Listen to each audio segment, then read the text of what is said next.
Ki Israel na Yeus im dape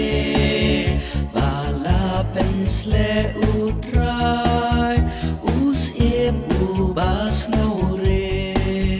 ulong bala kerku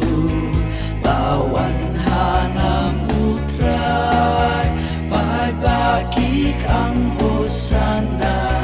hosana kunugle kena kia perta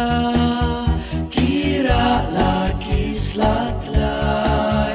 hosana kunugle kikmen bad kia ruai kia grisa arta Shapo Zion kiru kirwai shakmen hosana hosana kunuble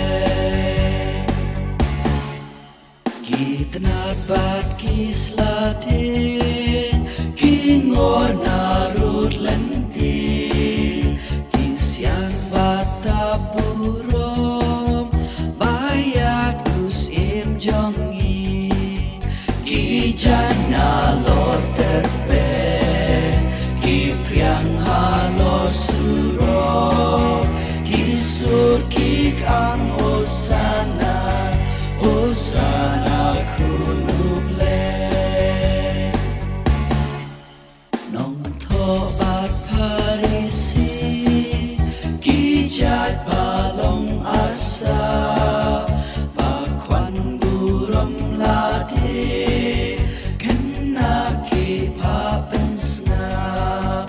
utrai pagu paikni ladaya ki pikhan ki mau ki dingkin ruaja hosana kunuble